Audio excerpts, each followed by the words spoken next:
उसकी मुस्कान किसी लंबे अंधेरे के बाद पहली किरण की तरह थी। उसने धीमे स्वर में कहा, शशिकांत, अपने श्रापित जीवन में मैंने इतना सुकून कभी नहीं पाया जितना तेरे साथ महसूस करती हूँ।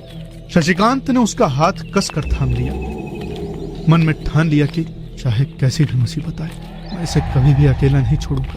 एक रात अचानक आसमान पर काले बादल छा गए और मूसलाधार वर्षा शुरू हो गई। दोनों एक गुफा में शरण लेने पहुंचे।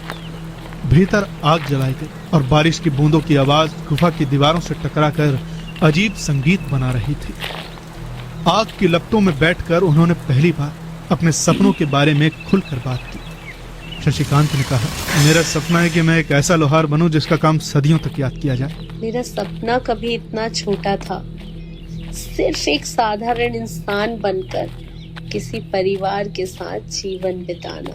उसके शब्दों में दर्द था, इतना कि शशिकांत की आंखें नम हो गई। लेकिन शांति ज्यादा देर तक टिक नहीं पाई। अमावस्या की रात धीरे धीरे नजदीक आ रही थी।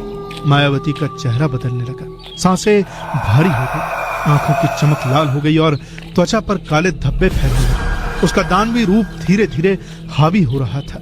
गुफा में ठंडी हवाएं भर गई, आग की लोएं कांपने लगी। शशिकांत का दिल धड़क रहा था। वो देख रहा था वही मायावती, लेकिन अब उसका चेहरा राक्षसी का था, तेज दांत और भयानक आंखें। फिर भी वो पीछे नहीं हटा। कांपते हाथों से उसने उसका हाथ पकड़ा और आंखों में देखा। उन भयानक लाल आंखों के भीतर अब भी दर्द और प्रेम चमक रहा था, जैसे इंसानियत अब भी जिंदा थी। शशिकांत ने मजबूती से कहा, चाहे तेरा रूप कुछ भी हो, मैं तुझे छोड़ूंगा नहीं। तू मेरे लिए मायावती है और मैं तुझे ऐसे ही स्वीकार करता हूं। उसके शब्द गुफा में गूंज उठे।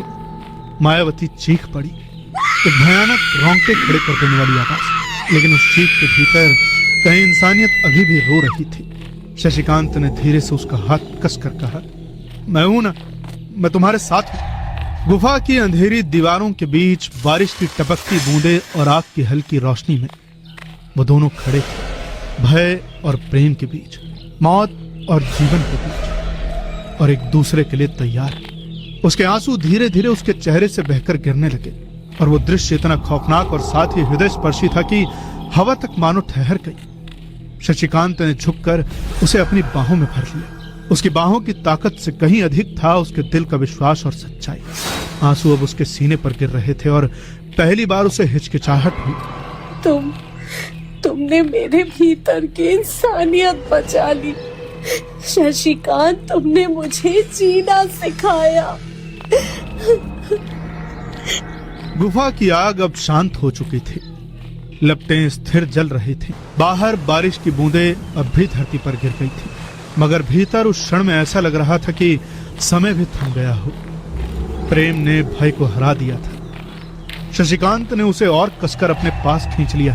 पहली बार उन्हें महसूस हुआ कि चाहे शाप कितना भी गहरा क्यों ना हो, इंसानियत और प्रेम उससे कहीं अधिक शक्तिशाली थी। लेकिन उनकी राह अभी खत्म नहीं हुई थी।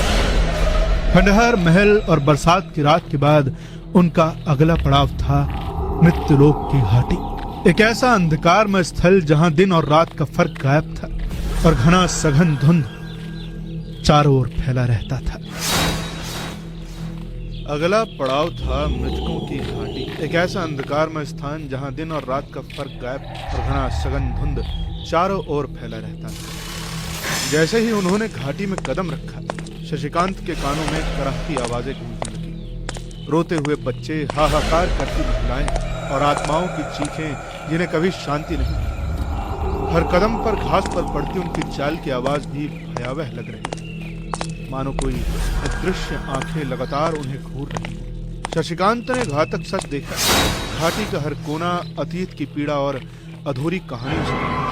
शशिकांत, तीसरी धातु यहीं छुपी है। उसे पाने के लिए तुमको इन मृत आत्माओं का सामना करना पड़ेगा। घाटी के बीचों बीच पहुंचते ही धुंध और भी गहरी। चारों ओर विकृत चेहरे और असमान हाथ पैर वाली आत्माएं उभरती। उनकी आंखों में असीम पीड़ा सी लग रही थी। धीरे धीरे शशिकांत की ओर बढ़ी। हर आत्मा उसके भीतर छुपी सबसे बुरी यादों को उजागर कर रही थी। माँ की मौत का डर, बचपन की असफलताएं, किए गए सारे गलत फैसले, हर एक आत्मा उसके दिल में और पछतावे की आग भड़काने लगी। उसकी सांसें तेज और अनियमित हो गई। दिल मानो टूटने सा लगा। मृत शरीर उसके चारों ओर उभरने लगे। हाथ उसकी तरफ बढ़ रहे थे। उनका स्पर्श इतना ठंडा और दर्दनाक था कि उसे लगा जैसे उसकी आत्मा को खींच लिया जा रहा। शशिकांत ने खुद को संभालने की कोशिश की, लेकिन हर कदम पर नए हाथ उसे पकड़ रहे थे। धुंध और चीखें इतनी तीव्र थीं कि उसका मन टूटने लगा।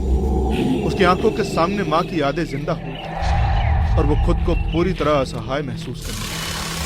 तभी मायावती सामने आई। उसका रूप पहले जैसा नहीं था, अब वो पूर्ण शक्ति में थी। उसकी आंखों से नीली आग निकल रही और उसने हाथ फैलाकर उन आत्माओं को पीछे ढकेल दिया। घाटी की धुंध कुछ पल के लिए छट गई और आत्माएं चिल्लाते हुए गायब हो गई। शशिकांत ने उसे देखा, लेकिन डर और कमजोरी अभी भी उसके भीतर गहराई से मौजूद थी। वो झुक गया, सांसें थम गई। मायावती ने उसे पास खींचते हुए कहा, शशिकांत, तू मजबूत है, यही तेरा साहस